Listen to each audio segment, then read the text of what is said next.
It says you are live and alive. Well, there we are then. I'm quite sure what's happening with the software. It's behaving a little oddly these days, but that's technology. Welcome to another reading.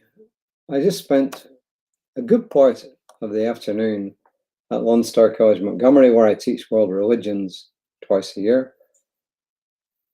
It was an open house advertising all the different courses. And I was apparently one of the potential instructors, or one of the instructors, which was kind of interesting. Good time to meet people, talk to people. And I was actually amazed at how many people I spoke to have got views on religion and spirituality outside of what you might call the norm around here. In other words, they were open to lots of different things. But since my topic is world religions, I guess it shouldn't be surprising that the people who are attracted to it also have a broader view on religion and spirituality. Well, there we are. That's my brief intro.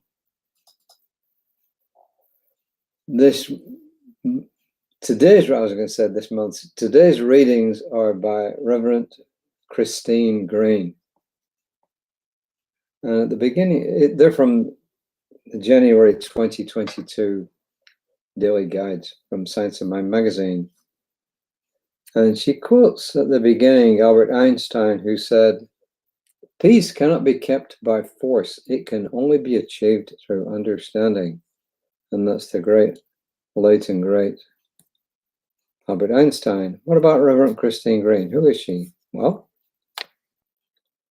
she is, by her own admission, an author, facilitator, speaker, and a minister with a background in business, education, and spiritual studies.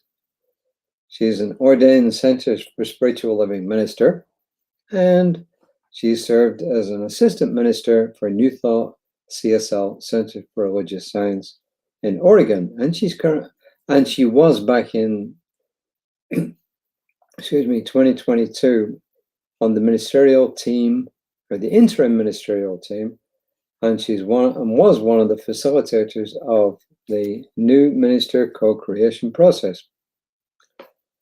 And she's got a book called Soul Musings, Finding the Sacred in the Ordinary, and that came out in 2021. She's got another book called Authentic Spirituality, A Woman's Guide to Living an Empowered Life. What did she say? She introduced the theme at that time by saying, this issue's theme, which was the theme of the magazine at the time, Living Everyday Wonder, is a reminder that we have a choice in how we see the world around us. We can begin in the new year as it was then, and we can begin any time in the year, in my humble opinion, with the feeling of more of the same, or enter into a sense of newness and possibility. Observing the world with eyes of wonder opens our imagination, our creativity, and our joy.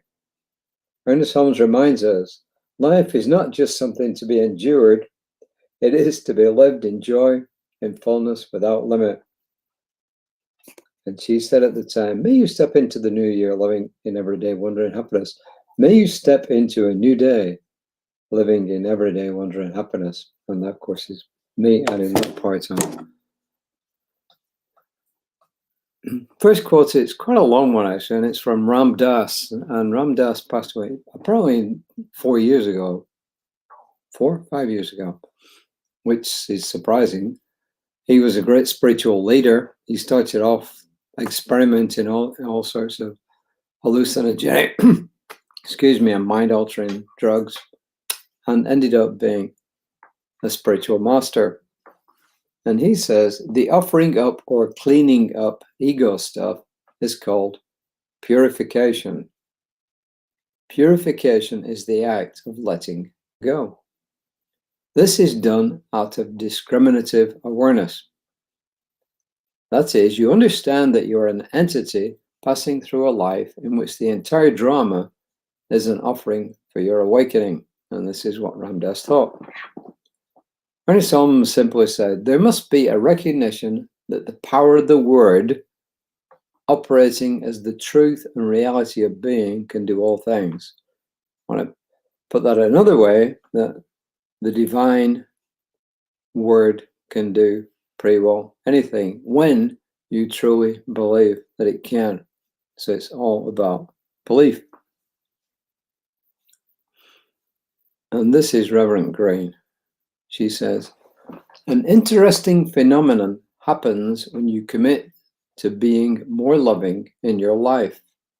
Out of nowhere, it seems, your mouth can speak unkind words or your brain can think angry thoughts. It's not your imagination, and it's all part of the healing process. Come back to this in a minute. Whenever we declare our highest intention, unwanted emotions show up to be healed. Unless we're aware of this fact, our experience can be discouraging and disappointing. The process is a type of spiritual purification, cleaning out the old feelings so our new intention can shine through.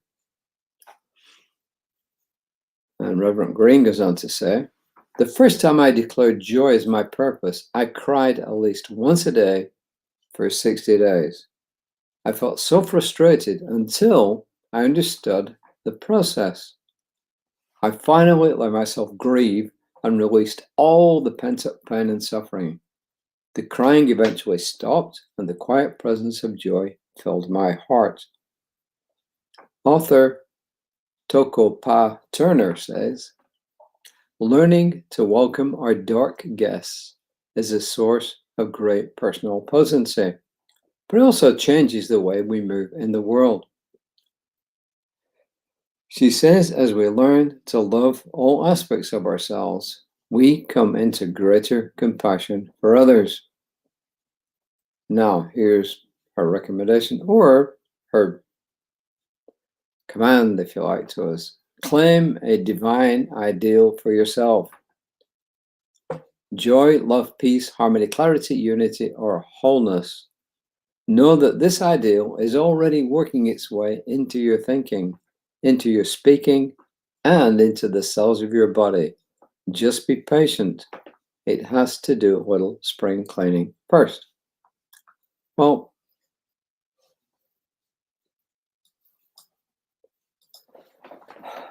there's lots of different ways of looking at this. If you want a simple explanation, you can look at it from a spiritual point of view, a mental point of view. It really doesn't matter.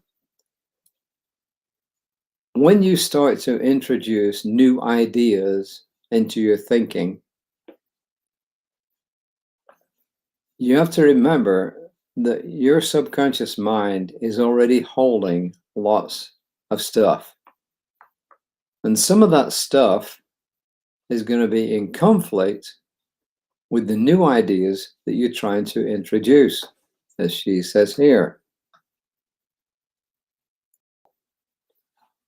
When you commit to being more loving in your life, out of nowhere it seems your mouth can speak unkind words or your brain can think angry thoughts. There's a conflict going on in your subconscious mind between what's already there and what you want to be there. So this is the struggle that she's saying. When you think loving thoughts, other stuff that's got nothing related to it, in fact, it could be opposite to it, starts showing up. And they can call this, if you like, in the words of Ram Dass, a purification process. So in other words, what you're simply doing is by sticking to how you want to think, feel, and behave and believe, you've got to purge the old stuff out of the way. And when you stick to it, eventually that happens, which she's saying what's happened to her. She cried at least once a day for 60 days when she declared her purpose was joy. But eventually, all that old crud was cast away and the new stuff came in. It's really, I think, as simple as that you're actually getting rid of all the old crud so that you can allow new stuff in. My former mentor, Bob Proctor, kind of put it this way, which it is as good an analogy as any. He was talking along similar kind of lines, not exactly the same, but similar lines, when one lady in the group, and we were a group who taught his principles, said, unexplained, help me to understand it better. And he simply said, look, you have an office. Your office can only accommodate one desk comfortably. So what do you do when you want to bring a new desk in? Or you bring a new desk in, you've got hardly any room. So you've got to clear out the old desk in order for the new one to be happy in there. And it's kind of the same thing. You can't entertain two conflicting thoughts. You can't entertain joy and treating others with joy and being in a state of dissatisfaction all the time. The two things don't work. They're going to fight against each other. So our job as spiritual beings, or thinking beings, if you like, is to make sure that we stick with the stuff that we want to be in there until the old stuff goes out. And I think it's as simple as that.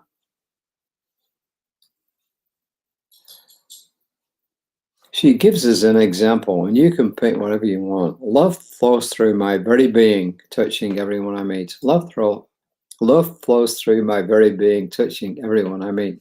You could say joy flows through my being. Compassion flows through my being.